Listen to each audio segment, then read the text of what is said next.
Au Gabon, à l'instar des autres provinces, l'estuaire a évidemment vibré hier au rythme des festivités du 64e anniversaire de l'indépendance du pays. Et pour joindre l'utile à l'agréable, la première autorité, la gouverneure Marie-Françoise Dikoumba, a offert aux auxiliaires de commandement des moments de partage autour d'un repas. Parmi les convives, Ygritte Bijou-Mumbo et Richard Moubiwa. Ces retrouvailles empreintes de convivialité se tiennent au lendemain de l'adresse du chef de l'État à la nation.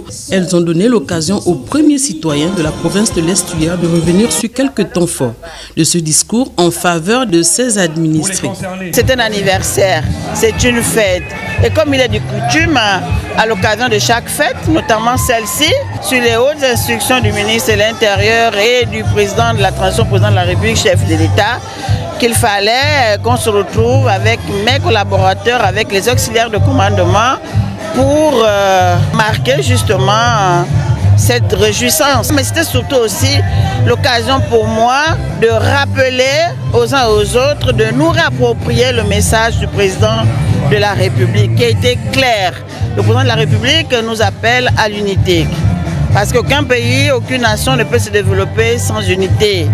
Il nous appelle à l'inclusivité, c'est-à-dire que les filles et les fils du Gabon doivent se tenir la main dans la main pour travailler ensemble, regarder dans la même direction. Il nous appelle au travail parce que nous le savons tous, aucune nation ne s'est développée sans travail. Des moments particuliers appréciés à leur juste valeur par les convives. Le Gabon se renaît. Ce que nous avons vécu, nous, de notre âge, là, revient encore au galop. Nous souhaitons que ça soit pérennisé. Nous sommes d'accord, nous sommes vraiment satisfaits. C'est une joie. Vraiment, nous bénissons le Seigneur pour que aujourd'hui nous soyons ici à cet endroit. Au terme de cette effervescence, le rendez-vous a été pris pour l'année prochaine. Et au sortir de la parade militaire de boulevard de l'Indépendance, hier, les agents de la sécurité pénitentiaire se sont retrouvés autour de leur commandant en chef, partageant un vin d'honneur dans le cadre de la poursuite des activités des 64 ans de l'indépendance du Gabon. Doris Kouzkoulou, Ulrich Mboutsoubie.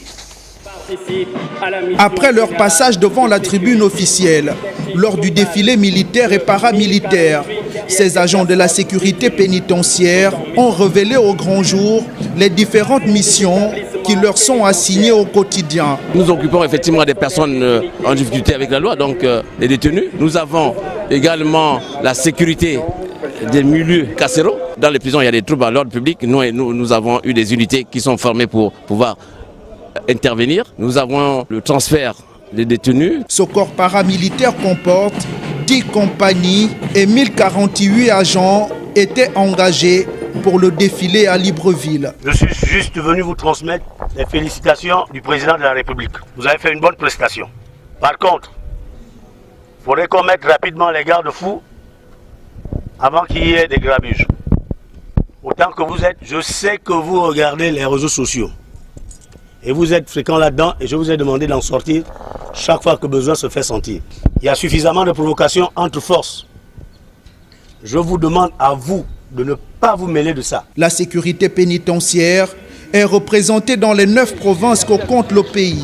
Sa mission principale est de ramener l'ordre et la sérénité en milieu carcéral.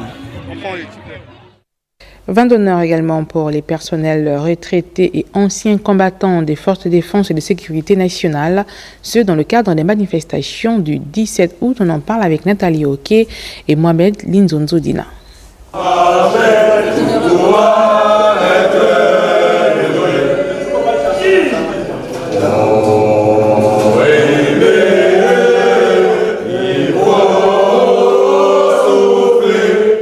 Carrefour Liomba, les festivités marquant le 64e anniversaire de l'indépendance du Gabon se sont poursuivies en famille.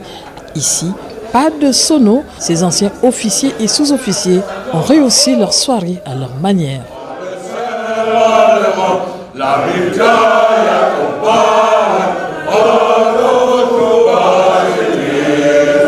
Pour ces personnels à la retraite ayant servi la nation en qualité de soldats, le 17 août 2024 est l'occasion de rendre un hommage au CTRI. Ici, on appelait seulement la maison des anciens combattants.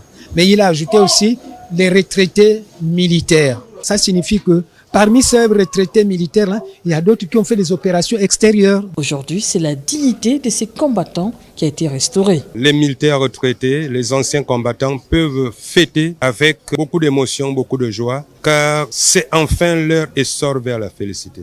La maison du combattant ici, qui est la caserne des anciens combattants, était une infrastructure complètement délabrée.